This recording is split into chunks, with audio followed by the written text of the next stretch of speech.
খুদে যাযাবর ইস্তাসি। আজ শুনবেন চতুর্থ পর্ব। হ্যাঁ, আমায় আশ্রয় দিল এরা।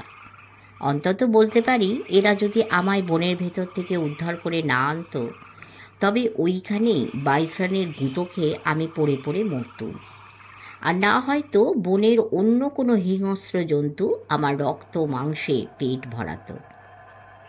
এত বিপদে পড়েও আমার ব্যান্ডুরিয়াটা যে বেহাল হয়ে পড়েনি, এ কথা শুনলে তোমরাও বোধহয় আমার মতন অবাক হবে। সত্যি, ব্যান্ডুরিয়াটা আমার অটুট আছে। বাইসনের গুঁতো খেয়েও যে কেমন করে সেটা রক্ষা পেয়েছে, এ কথা ভাবলেই আমি আশ্চর্য হয়ে যাই। আমার বড্ড প্রিয় ওই ব্যান্ডুরিয়াটা। আমি জানি এখন ওই ব্যান্ডুরিয়াটা ছাড়া আমার সবই গেছে। তাই ব্যান্ডুরিয়াটা যদি হারিয়ে যেত, কিংবা ভেঙে খান খান হয়ে এই জঙ্গলের জঞ্জাল হয়ে পড়ে থাকতো, তবে আমার দুঃখের কি শেষ থাকতো? হ্যাঁ, আর একজনও নিশ্চয়ই দুঃখ পেত, সে আনাতি দাদা। মানুষটা যেন ম্যাজিকের মতো কোথায় উবে গেল। আমার মা আর বাবার কথা সে তো তোমার অজানা নয়। আমারই চোখের সামনে আমার মাকে হত্যা করেছে ওই পুলিশের গুলি। সে দৃশ্য আমার চোখের ওপর ভেসে উঠলে আমার বুকের রক্ত গরম হয়ে ওঠে। তবু নিজেকে সামলে নিতে হয়, কেননা প্রতিশোধ নেবার ক্ষমতা তো আমার এখনো হয়নি। সময় যখন আসবে, আগুন হয়ে ঝলসে উঠে সেই হিংসার সামনে রুখে দাঁড়াবো। ওই হত্যাকারীদের আমি জিজ্ঞেস করব, বিনা কারণে নিরীহ মানুষের প্রাণ নেবার অধিকার তোমাদের কে দিয়েছে? ধিক তোমাদের! বারুদের তৈরি গুলি একদিন যে তোমাদের বুকেও আঘাত করতে পারে, সে কি তোমরা জানো না? আপাতত আমি এই জঙ্গলেরই বাসিন্দা। গভীর জঙ্গলের মধ্যিখানে এই বন্য মানুষগুলির সঙ্গে আমি এখন যেখানে আছি, দেখলে তুমি ভয় পাবেই। মনে হবে এই বুঝি বাঘ ভাল্লুক লাফিয়ে পড়ল ঘাড়ের ওপর। হ্যাঁ, বাঘ তো আছেই। মাঝে মাঝে একটু দূরে জঙ্গলের আরও গভীরে তারা যখন গর্জে ওঠে, কীরকম দুরু দুরু করে কেঁপে ওঠে আমার বুকের ভেতরটা। তবু নিজের ভয়টা নিজের মধ্যেই চেপে থাকি, কারণ আমি জানি এখান থেকে পালিয়ে যাবার পথ আমার জানা নেই। পালাতে গিয়ে যদি জঙ্গলের মধ্যে আমি চিরদিনের মতো হারিয়ে যাই, তখন কি হবে? তখন হয়তো বাঘের পেটে যেতে হবে। তাহলে কি এখানে আমায় সারা জীবনই থাকতে হবে? কে জানে। ওই ছোট্ট মেয়েটা আমায় যে কি ভালোবাসে, সে তোমরা নিজের চোখে না দেখলে বিশ্বাসই করতে পারবে না। ওর কোনো ভয় নেই, ভয় নেই বাঘ ভাল্লুক কিচ্ছুরই। কীরকম দুঃসাহসে একা একা জঙ্গলের মধ্যে ছুটে যায়। অবশ্য এখন আর একা একা যেতে হয় না, এখন আমি ওর সঙ্গী। আমায় এখন সে কলকল করে যে কত কথা বলে, কে বোঝে সেসব কথার মানে? ও হাসে, গান গায়, আর যখনই ওর মন চায় আমার হাত ধরে ছুট দেয়। আমিও যে কথা বলি না তা নয়, আমার কথা বোঝে না এক বর্ণ।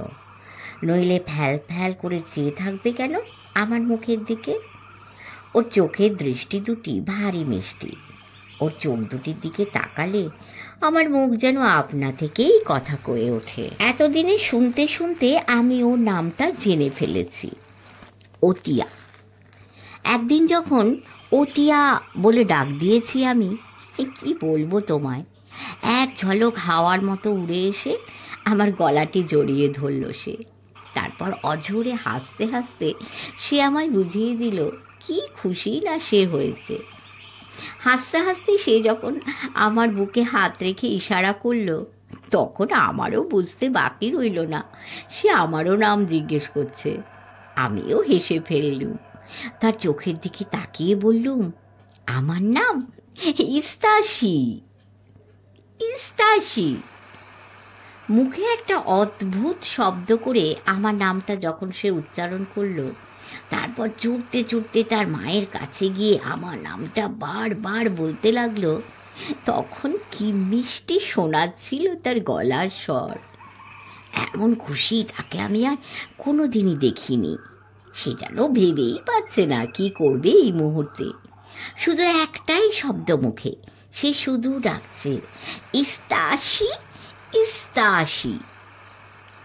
সে সেই শব্দটাকে সুরের মতো গেয়ে গেয়ে আনন্দে আত্মহারা হয়ে আমার ব্যান্ডুরিয়াটা হাতে করে নিয়ে এলো, আমার হাতে তুলে দিল, ইশারা করলো, মুখে শব্দ করলো, যার মানে বাজাও। এখন মুখে যে শব্দটা করলো, হয়তো এটাই তার আবদারের ভাষা। সুতরাং আমি তার আবদার না রেখে কেমন করে পারি, বাজাতে শুরু করে দিলুম। অতিয়া হাততালি দিল। এখনো অতিয়া অবাক হয়ে চেয়ে থাকে আমার বাজনার দিকে। আমি যখনই বাজাই, ওর চোখের দিকে তাকালে আমার মনে হয় বুঝিবা আমার বাজনার শব্দের মধ্যে কোনো জাদু মন্ত্রের আঁচ পেয়েছে সে। তাই মাঝে মাঝেই আমার হাত ধরে টেনে নিয়ে যায় ও জঙ্গলের ভেতরে। জঙ্গলের ভেতরে এইখানে, এই যে গাছে গাছে ছাওয়া নিরিবিলি জায়গাটা, এইখানে সে আমায় নিয়ে আসে। তারপর আমার নাম ধরে ডাকে, আমার ব্যান্ডুরিয়াটা ওপর হাত রাখে, আমার চোখের দিকে তাকায়, ঘাড় নাড়ে। আমার হাতের বাজনা বেজে ওঠে। এই নির্জন জঙ্গলের গভীরে সেই বাজনার সুর শুনতে শুনতে অতিয়ার চোখ দুটো অবাক হয়ে চেয়ে থাকে আমার হাতের দিকে। তারপর ছুটতে ছুটতে নাচতে থাকে, আর নয়তো গাছের আড়ালে লুকিয়ে পড়ে সুর করে গান গায়। গানের মানে না বুঝি, কি যে ভালো লাগে, খুব ভালো। এখন এত ভালো লাগে অতিয়াকে, ভালো লাগে ওর মাকে, বাবাকে। ওরা যেন আমাকে ওদেরই আপনজন ছাড়া আর কিছুই ভাবতে পারে না। কেমন যেন আমারই অজান্তে আমিও ওদের একজন হয়ে গেছি, ওদেরই মতো বন্য আর আনন্দে উচ্ছল। যদিও আমার পরনে সেই লম্বা প্যান্ট আর জামাটা এখনও আছে। কদিন পরে এই দুটোর যখন আর পরবার মতো হাল থাকবে না, তখন আমি জানি ওদেরই মতো আমার গাছের ছালের নামমাত্র পোশাক পরতে হবে। তখন হয়তো আমার গায়ে উল্কি এঁকে দেবে, আর নয়তো নানান রঙের আঁকি ঝুঁকি। কপাল জুড়ে গাছের লতা জড়িয়ে তাতে এঁটে দেবে পাখির পালক। তারপর রাতের বেলা জ্বলন্ত আগুন ঘিরে ওদের সঙ্গে নাচতে হবে আমায়, ভয়ঙ্কর যুদ্ধের নাচ, অথবা শত্রুকে জয় করার উল্লাস নৃত্য। সত্যি এরা নাচে, রোজই নাচে। সারাদিন জঙ্গলে জঙ্গলে ঘুরবে, শিকার খুঁজে এনে রাতের বেলা এক জায়গা সবাই জমায়েত হয়ে আগুন জ্বালাবে। তারপর গুরু গুরু গুরু শব্দে থুম্বা বাজাবে, মুখে অদ্ভুত শব্দ করে নৃত্যে মেতে উঠবে। ওই আগুনে তারা শিকার ঝলসে নেয়, তারপর ভোজ বসায়। সে ভোজে আমাকেও ভাগ বসাতে হয়। ভারী আনন্দে সে ভোজ, ভারী তৃপ্তি। প্রথম প্রথম যখন আমার কিচ্ছু ভালো লাগতো না, শুধু মনে পড়তো মাকে, বাবাকে, আনাতি দাদা, অথবা আমাদের সেই দলের সব্বাইকে, তখন কোনো খাবারই রুচত না আমার। তখন অতিয়ার মা কতদিন আমার নিজের মায়ের মতো আমাকে আদর করে খাইয়ে দিয়েছে। মাঝে মাঝে যখনই আমার চোখ ছলছলিয়ে উঠেছে, আমায় ভালোবেসে কাছে টেনে আমার চোখের জল মুছিয়ে দিয়েছে, চুমু খেয়েছে। তখনই আমার মনে হয়েছে, এ মা তো শুধু অতিয়ার মা নয়, এ যেন আমারও মা। এই বন্য মায়ের মুখখানি আমার মায়ের কথা বারবার মনে পড়িয়ে দিচ্ছে। আমার মন বলছে, সব মায়ের বুকের মধ্যে আছে একই আদর, একই ভালোবাসা। মা যদি হয় বোনের, কি শহরের, তফাৎ কোথায়? আচ্ছা, অতিয়া বুঝি আমাকে ছাড়া আর কিচ্ছু জানে না? আমাকে নিয়ে সারাক্ষণ এত ব্যস্ত, কি যে করবে যেন ভেবেই পায় না। আমার মুখে হাসি না দেখলে তার মুখখানিও শুকিয়ে যায়, দেখে আমারই কষ্ট লাগে। তাই হাসতেই হয় আমাকে, অন্তত তার জন্য। তার গান শুনতে হয়, নাচ দেখতে হয়, আর বারবার হাতে তালি দিয়ে তারিফ করতে হয়। তারপর যখনই সে আমার হাতে ব্যান্ডোরিয়াটা তুলে দেবে, তখনই বাজাতে হয়, না বাজালে কি রাগ। ভারী মায়া লাগে মেয়েটাকে দেখলে। না আছে দামি জামা কাপড়, না আছে খেলনা পুতুল। ওর কানে ওই যে কাঠের দুল দুটি দুলছে, কিংবা গলায় কাঠের তৈরি ওই যে মালাটি, ওই যেন অতিয়ার কাছে 7 রাজার ধন। ও জানে না সোনা কাকে বলে, ও কোনোদিনই চোখে দেখেনি, তাই ভাবতেই পারে না সোনা পড়লে তাকে আরও কত সুন্দর দেখতে লাগবে। অতিয়া এই জঙ্গলের সবুজ ছায়ার মতোই ঠান্ডা আর শান্ত। হাসি খুশিতে ভরা ওই ছোট্ট মেয়েটা সত্যিই সুন্দর, এই বনের মতোই সুন্দর। ওকে ছেড়ে যাবার কথা আমি এখন ভাবতেই পারি না। এখন আমি সত্যি অতিয়ার মতো বন্য হয়ে গেছি। তোমরা ওকে আমার আপনজন বলে স্বীকার না করলেও আমি মনে মনে জানি ও আমার বোন, আমি অতিয়ার ভাই। আমাদের খেলাঘর এই বন আর জঙ্গল। অতিয়ার কথা এখন আমি একটু একটু বুঝতে পারি। যত কথা বুঝতে পারি তার চেয়েও না বোঝার কথা অনেক বেশি। যে কথাগুলো আমি বুঝতে পারি না, অতিয়া বোবা মুখে হাত পা নেড়ে এমন করে বুঝিয়ে দেবে বা দেখিয়ে দেবে, তা আমার কাছে জলের মতো সোজা হয়ে যায়। ও এমনি করে একদিন বুঝিয়ে দিয়েছিল গভীর জঙ্গলে একটা গুহা আছে।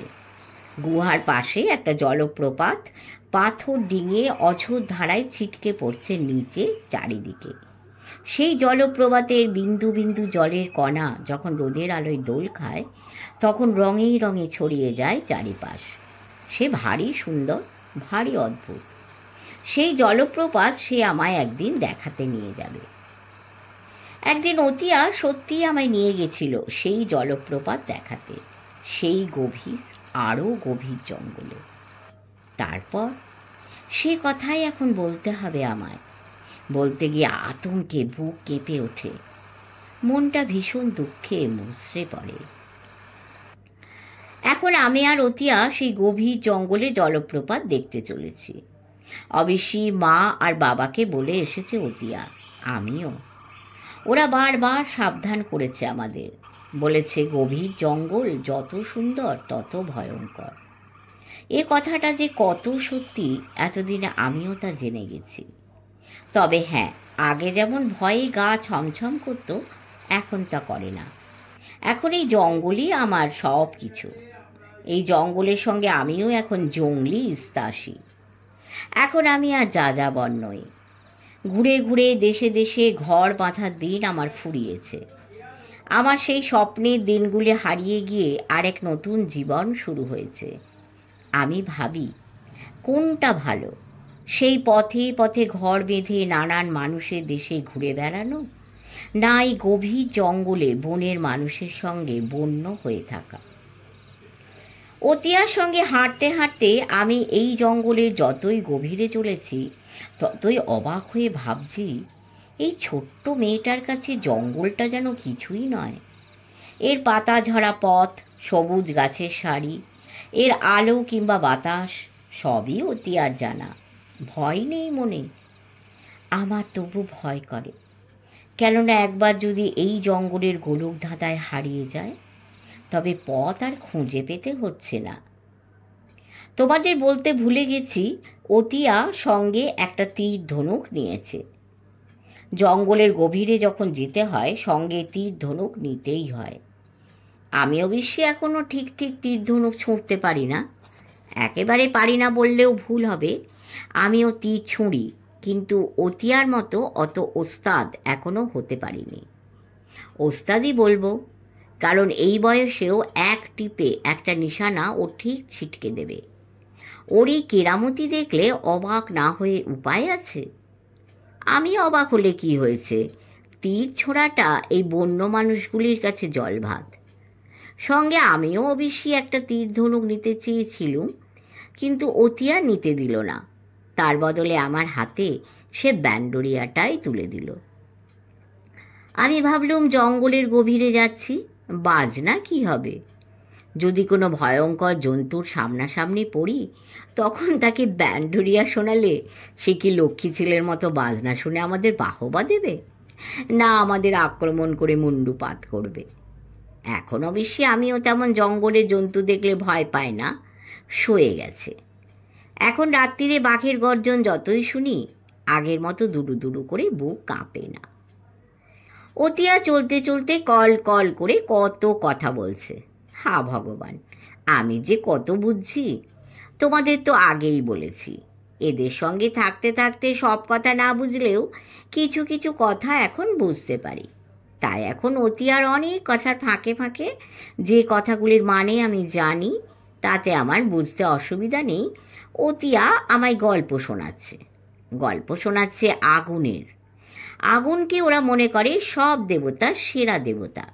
ওরা ভাবে এই বন্য মানুষের মনে যখন পাপ বাসা বাঁধে, তখন আগুনের দেবতা রুষ্ট হন, আর তখনই তিনি নিজ মূর্তি ধারণ করে সব ধ্বংস করে দেন। এই রকমই একবার হয়েছিল, আর অতিয়া এখন সেই গল্পটাই শোনাচ্ছে। শোনাতে শোনাতে কখনো তার চোখ দুটো এত বড় হয়ে যাচ্ছে, নয়তো ঠোঁটটা উল্টে যাচ্ছে, মুখখানা ভয়ে সিঁটিয়ে যাচ্ছে। তখন যা ভালো লাগছিল অতিয়াকে। হ্যাঁ, সত্যিই একবার আগুন লেগেছিল এই জঙ্গলে। শুধু জঙ্গলে কেন, এই জঙ্গলের মাঝে মাঝে এই যে গাছ পাতা ছাওয়া ঝুপড়িগুলো, আগুন লেগেছিল তাতেও। প্রাণের ভয়ে সেই আগুন দেবতার হাত থেকে নিস্তার পাবার জন্যে ওরা আর্তনাদ করে লুটিয়ে পড়েছিল এই জঙ্গলেরই মাটিতে। দেবতা ওদের কথা শোনেননি। দেবতা তাদেরও আগুনে ছাই করে দিয়েছিল। কেননা তখন সারা জঙ্গলের সমস্ত মানুষই হয়ে উঠেছিল পাপী, না হয় অত্যাচারী। শুধু বেঁচেছিল 4 জন, 2 বুড়ো বুড়ি, তাদের এক ছোট্ট নাতনি আর একটি বালক। ওই বুড়ো বুড়ি তাদের নাতনিকে বড় করেছিল, তারপর বিয়ে দিয়েছিল ওই বালকটির সঙ্গে। ক্রমে ক্রমে আবার জন্ম নিল নতুন জীবন, আবার গড়ে উঠেছিল নতুন মানুষের নতুন যুগ। তাই এখনও ওরা মনে করে আগুনই তাদের সব দেবতার শ্রেষ্ঠ দেব। তাই এখনও ওরা পুজো করে তার। বনের অপদেবতার হাত থেকে বাঁচার জন্য রাত্রিবেলা তাদের ঘরের চারপাশে জেলে রাখে আগুন। আর সে আগুনের ভয়ে অপদেবতাই শুধু নয়, ঘেঁষতে পারে না বনের বাঘ ভাল্লুকও। আমরা এগিয়ে এসেছি অনেকটা পথ। অবশ্যই এখনো পর্যন্ত তেমন কিছু জন্তু জানোয়ার দেখতে পাইনি। মাঝে মাঝে 2-1টা বুনো খরগোশকে এদিক থেকে ওদিকে ছুটে যেতে দেখেছি। একবার একটাকে ধরবার জন্য অতিয়া এমন এক ছুট দিয়েছিল, পারেনি। পারবে কেমন করে? ওরা তোমার চেয়েও চালাক। ধরতে যাও, এমন ভড়কি দিয়ে ঝোপের আড়ালে সুরুত করে লুকিয়ে পড়বে যে তোমার আর 7 দিনেই তাকে খুঁজে পাও। হাঁটতে হাঁটতে হঠাৎ অতিয়া গান ধরল। এমন হঠাৎ হঠাৎ গান গেয়ে ওঠে অতিয়া যে আমি নিজেই ভ্যাবাচাকা খেয়ে যাই। গাইতে গাইতে সে আমার হাত ধরল, আমাকেও গাইতে বলল। আমি অবশ্যই এখন ওদের সঙ্গে একটু একটু গাইতে পারি। শুনতে শুনতে আমারও এখন গানের কলিগুলো সব মুখস্থ হয়ে গেছে। মানে টানে সব না বুঝলেও সেই গান গাইতে আমার এত মজা লাগে। তার উপর অতিয়ার গলায় যদি সে গান শুনি, তাহলে তো আর কথাই নেই, দারুণ ভালো লাগে। এমন আধো আধো সুরে গাইবে, আমি হলপ করে বলতে পারি সে গান শুনলে তোমারও মেয়েটাকে ভীষণ আদর করতে ইচ্ছে হবে। এতক্ষণ আমরা বনের এবড়ো খেবড়ো পথ ধরে হাঁটলেও সে পথ ছিল সমান, কিন্তু হঠাৎ যেন পথটা কেমন উঁচু নিচু ঠেকছে। মনে হচ্ছে আমরা যেন ওপরে উঠতে উঠতে নিচে নামছি। এখানে মাটির চেয়ে পাথর বেশি। সেই পাথরের ফাঁকে ফাঁকে দেবদারু, পাইন আর ইউক্যালিপটাস গাছগুলো খাড়া দাঁড়িয়ে আছে। আমি অতিয়াকে জিজ্ঞেস করলুম, এদিকে কোথায় যাবে? অতিয়া বলল, নিচে, নিচে গভীর খাদ। কি অন্ধকার! জঙ্গলের মধ্যে অন্ধকার খাদের ভেতর যেতে হবে শুনলে কোন মানুষ না ভয় পায়? আমি তো কোন ছাড়। আশ্চর্য, আমি কিন্তু অতিয়ার মুখে ভয়ের কোনো লক্ষণই দেখতে পেলুম না। পাছে আমার মনের ভয়টা অতিয়া জেনে ফেলে, তাই অতিয়া এতক্ষণ যে গানটা গাইছিল, আমিও এখন এই পাথর টপকাতে টপকাতে সেই গানটাই গেয়ে উঠলুম। অতিয়া কি খুশি! আমার হাত ধরে আমার সঙ্গে গলা মেলালো সে। সে গানের যা মানে দাঁড়ায় সেটা তোমাদের শোনাবার লোভ সামলাতে পারছি না। এই যে বন, এই যে পথ, এই যে বনের গাছগাছালি, ওই যে বাঘ কিংবা ভালুক, বন্ধু মোদের পাক পাখালি। আরেকটু নিচে নামতেই আমি জলের শব্দ শুনতে পেলুম। আমার গান থেমে গেল। আরেকটু এগিয়ে যেতেই দেখি ওই নিচু জায়গাটার মাছ দিয়ে গাঢ় নীল রঙের জল উপচে একটা ঝর্ণা বয়ে যাচ্ছে। দুপাশে খাড়া উঁচু পাথরের ফাঁকে ফাঁকে কত গাছ, কোথাও নানান রঙের বুনো ফুলের গাছ। ওই উঁচু উঁচু পাথরের ফাঁক দিয়ে আকাশটা যখন দেখছি, কি আশ্চর্য লাগছে। ঝর্ণার উপর ওই আকাশ ছায়া ফেলে দোল খাচ্ছে। আমি দেখতে পেলুম অতিয়া ওই ঝর্ণার ধার ঘেঁষে পাথরের ওপর পা রেখে রেখে ওপরে উঠছে। উঠতে উঠতে চেঁচিয়ে আমার নাম ধরে ডাকলো, ইস্তাসি। তাকে জোরে ডাকতেই হলো, কেননা তার চিৎকারের চেয়ে জঙ্গলের জলের ছলাৎ ছলাতে শব্দ আরও তীব্র। আমি অবশ্য শুনতে পেয়েছি। এমন একটা চমৎকার দৃশ্য দেখে আমার মনটা এত খুশি যে সঙ্গে সঙ্গে আমিও গলা ছেড়ে অতিয়ার নাম ধরে ডেকে উঠেছি। দেখতে পেলুম অতিয়া পাথর ভেঙে ওপরে উঠতে উঠতে আমার ডাক শুনে থেমে পড়ল। হাতছানি দিয়ে আমাকে ওপরে ডাকলো। সত্যি বলতে কি, অতিয়ার মতো অত সহজে আমি উঠতে পারছি না। অতিয়া যেন একটা ছোট্ট হরিণ। তত্তর করে এমন অনায়াসে পা ফেলে ওপরে উঠছে দেখে আমি নিজেই অবাক হয়ে যাচ্ছি। এদিকে আমি কোনো রকমে সামলে সুমলে পাথর টপকাচ্ছি। ওপরে কোথায় যাচ্ছে অতিয়া আমি জানি না। এ যতই ওপরে উঠছে দেখে আমার গায়ে কাঁটা দিচ্ছে। একবার যদি ফসকায় তাহলে যে কী কাণ্ড হবে সে আর কাউকে বলে দিতে হবে না। আর একটু ওপরে উঠতেই আমি দেখতে পেলুম সেই ঝর্ণার জল দল বেঁধে ওপর থেকে ঝরঝর করে নেমে আসছে। পাথরের ফাঁকে ফাঁকে যেন জল তরঙ্গের সুর তুলে নাচছে। আমি চোখ ফেরাতে পারি না, স্থির চোখে চেয়ে থাকি সেদিকে। ইস্তাসি, আবার ডাক দিল অতিয়া। আমি এবার ওকে ধরবার জন্যে আরও চটপট পা ফেলতে লাগলুম। আর মাঝে মাঝে যখনই টাল খাচ্ছি, সামনে যা পাচ্ছি তাই ধরে ফেলছি। হাঁপিয়ে গেলুম। অবাক কথা, অতিয়ার ওসব নেই, হাঁপাচ্ছেও না, টালও খাচ্ছে না। অতিয়া বোধহয় বুঝতে পেরেছে আমার কষ্ট হচ্ছে, তাই দেখে একবার দাঁড়ালো। আমার ওপরে ওঠার কসরত দেখে খিলখিল করে হেসে উঠল। আমিও অতিয়ার মতো হাসতে পারলুম না বটে, কিন্তু হাসি শুনতে শুনতে ওর কাছে পৌঁছে গেলুম। অতিয়া আমার হাতটা ধরে ফেলল। টানতে টানতে যেদিকে নিয়ে চলল সেদিকটা তত উঁচু নিচু না, কিন্তু এদিকে পাথরের ফাঁকে ফাঁকে জলের অজস্র ধারা। সেই জলের ধারা ছলকে চলকে পাথর ডিঙিয়ে এই দিকে ঢালু পথে নেমে যাচ্ছে। এতক্ষণ আমরা পাথর ভেঙে ওপরে উঠেছি, এবার উল্টো দিকে নিচে নামবো আমরা। আমার হাত ধরে অতিয়া আমায় জিজ্ঞেস করলে, খুব কষ্ট হচ্ছে তো? আমি কষ্টটাকে নিজের মধ্যে লুকিয়ে ফেলে বললুম, না না। অতিয়া আমার হাঁসফাঁসানি দেখে আবার বললে, তবে হাঁপাচ্ছ যে? আমি উত্তর দিলুম, অনেকটা উঁচু তো। সত্যি কত উঁচুতে উঠেছি! এখান থেকে নিচের দিকে চাইলে মনে হচ্ছে জঙ্গলের মস্ত বড় গাছগুলো যেন ছোট্ট ছোট্ট চারা গাছ। পৃথিবীর দেহটা কে যেন সবুজ মখমলে ঢেকে দিয়েছে। এখান থেকে শুনতে পাচ্ছি জলের একটানা মৃদু শব্দ এখন দুরন্ত হয়ে উঠেছে। দেখতে পাচ্ছি ঝর্ণার সবকটা স্রোতের ধারা একই দিকে ছুটে চলেছে। একই সঙ্গে এই ওপর থেকে নিচে প্রচণ্ড বেগে ঝরে পড়ছে। অসংখ্য জলকণা ঠিক যেন কুয়াশার মতো জমাট বেঁধে সেই জলধারার মাথার ওপর ভেসে বেড়াচ্ছে। যতই দেখছি অবাক হয়ে থমকে যাচ্ছি। অতিয়া আড়ে আড়ে আমার দিকে দেখছে আর হয়তো মনে মনে বলছে, হ্যাঁ, কি কেমন লাগছে। এর আগে আমি তো আরও কত দেশ ঘুরেছি, না দেখা কত কি দেখেছি, কিন্তু সত্যি বলতে কি আমি কখনো জলপ্রপাত দেখিনি। সুতরাং দেখতে দেখতে অবাক হয়ে যাচ্ছি। ভাবছি, যে পৃথিবী এত সুন্দর, যে পৃথিবীর বুকে এত আনন্দ, এত জাদু, তার কোলে জন্ম নিয়ে আমরা কেন এত নিষ্ঠুর, নির্দয় আর হিংস্র। একটা পাথরের ওপর বসে পড়ল অতিয়া। তার ওই মুখখানি জলের শব্দের মতোই উচ্ছল হয়ে উঠেছে। তারই পাশে আর একটা বড় পাথরের ওপর বসবার জন্য আমাকে ইশারা করল। বসবো কি? ওই কুয়াশার মতো উড়ন্ত জলের বিন্দুগুলো গায়ে, মুখে, মাথায়, চোখে ছড়িয়ে ছড়িয়ে ভিজিয়ে দিচ্ছে। অতিয়ার মুখের উপর ওই বিন্দুগুলো ছড়িয়ে পড়ে কি সুন্দর দেখতে লাগছে। আমি বসলুম। অতিয়া ওই পাথরটার উপর উপুর হয়ে শুয়ে পড়ে নিচের দিকে চেয়ে রইল।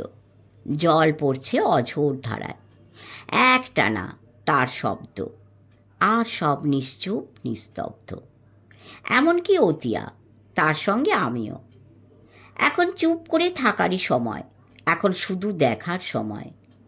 এই বন, এই পাথর ঘেরা ঝর্ণা অথবা জলপ্রপাত, আর সেই জলের বিন্দু ভরা কুয়াশার ওপর সূর্যের আলোয় রামধনু রঙের বাহারি ছটা। চোখ ফেরাবে কে? আমিও অতিয়ার মতো হেঁট হয়ে নিচের দিকে চাইলুম। উফ, কি ভীষণ গভীর!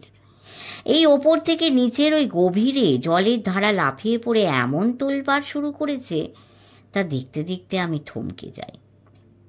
হঠাৎ উঠে দাঁড়ালো অতিয়া, আমার গায়ে হাত দিল। আমার চমক ভাঙল। আমিও উঠে পড়েছি। আমার হাত ধরল অতিয়া। নিচের দিকে নামতে লাগলো। কেমন থরে থরে সিঁড়ির মতো পাথরের সারিগুলি সাজানো রয়েছে। দেখলেই মনে হবে কে যেন খুব যত্ন করে ওই পাথরে পা ফেলে নিচে যাবার পথটি পরিষ্কার করে রেখেছে। লাফিয়ে লাফিয়ে আমরা নামতে লাগলুম। নিচে নেমে দেখি ওই জলরাশি যেখানে পড়ছে সেখান থেকে সামনে জঙ্গলের মধ্যে তার স্রোত বয়ে চলেছে। অতিয়া আমাকে ওই স্রোতের দিকেই নিয়ে চলল। কি ভয়ঙ্কর সেই স্রোতের তেজ! আমি বলতে পারি, একবার যদি বেসামাল হয়ে সেই স্রোতে কেউ পড়ে যায়, তবে আর তাকে খুঁজে পেতে হচ্ছে না। ওই স্রোতের তীর ধরে অতিয়া আর আমি আরও গভীর জঙ্গলে চলেছি। আমি দেখলুম ওই জলধারা ছুটতে ছুটতে এখন যেন একটা নদীর রূপ নিয়েছে।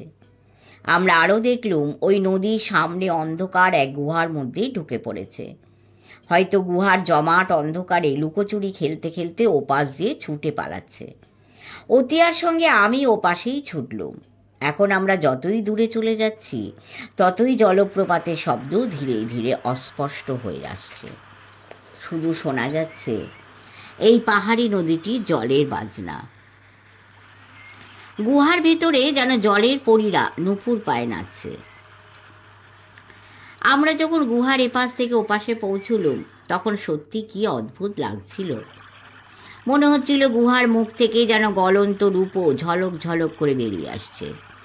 গাছের পাতায় হাওয়ার ঢেউ, জলের শব্দ, দু একটা পাখির ডাক আমাকে যেন আনমনা করে দিল। আমি ব্যান্ডুরিয়াটা হাতে নিলুম, তারে তারে সুর বেঁধে বাজাতে শুরু করলুম। সেই গানটা বাজাতে এখন আমার ভালো লাগছে। ভয়ঙ্কর সেই রাতে যেদিন মা আমার শেষবারের মতো যে গানটি গেয়েছিল, আর আমি যেদিন প্রথমবার মায়ের সুরে সুর মিলিয়ে ব্যান্ডুরিয়া বাজিয়ে সবাইকে চমকে দিয়েছিলাম। এই নির্জন জঙ্গলে এই পাহাড়ি নদীর সামনে দাঁড়িয়ে সেই সুর বাজাতে বাজাতে আমার চোখ ছলছলিয়ে উঠল। দেখে ফেলল অতিয়া। কি ভাবলো আমি জানি না এখন আমার এই বাজনার শব্দ তার শুনতে ভালো লাগছে কিনা। এখন হয়তো অবাক হয়ে অতিয়া ভাবছে, এত আনন্দেও আমি কাঁদছি কেন? ও কি বুঝতে পারে আমার মনের কথা? হয়তো পারে, নইলে ধীর পায়ে এগিয়ে এসে আমার সামনে দাঁড়ায় কেন সে? আমার যে হাতটি বাজনার সুর তুলছে, সেই হাতটা ছুঁয়ে থামিয়ে দিল। তারপর নরম সুরে জিজ্ঞেস করল, ভালো লাগছে না ইস্তাসি? আমি তাড়াতাড়ি নিজের চোখের জল সামলে নিয়ে বললুম, না না, খুব ভালো লাগছে। তবে কাঁদছ? কই না, বুঝতে পেরেছি, মাকে আর বাবাকে মনে পড়ছে বুঝি। আমি চুপ করে রইল। অতিয়া বলল, তুমি এত সুন্দর বাজনা বাজাও, তুমিও তো খুব সুন্দর গান গাও। অতিয়া যেন লজ্জা পেল। লজ্জা পেয়ে অতিয়া যখন মুখখানি নিচু করে নেয়, তখন এত ভালো লাগে দেখতে। এখন যেন আরও ভালো লাগলো। সূর্যের আকাশ থেকে ঝকঝকে আলোর মুক্তগুলি ওর চোখে মুখে ছড়িয়ে পড়ছে। কি সুন্দর দেখতে লাগছে। আমি মনের দুঃখটা মনের ভেতর চেপে রেখে অতিয়ার কাছে এগিয়ে গিয়ে বললুম, অতিয়া, তুমি একটা গান গাইবে? আমি বাজনা বাজাবো। অতিয়া আমার মুখের দিকে চাইল। আমি আবার বললুম, গাও। অতিয়া ছুটে পালিয়ে গেল। পাথরের গায়ে লাফাতে লাফাতে মস্ত একটা পাথরের আড়ালে হারিয়ে গেল। তারপর আবার দেখতে পেলুম পাথরের গায়ে যে সবুজ গাছটা নদীর দিকে মুখ হেঁট করে দাঁড়িয়ে আছে, সেখান থেকে উঁকি মারল অতিয়া। আমি না দেখার ভান করল। অতিয়া আমার নাম ধরে ডাকল, ইস্তাসি। আমি মুখে সাড়া না দিয়ে আমার ব্যান্ডোরিয়া সুরে বাজিয়ে দিলুম, ও তিয়া।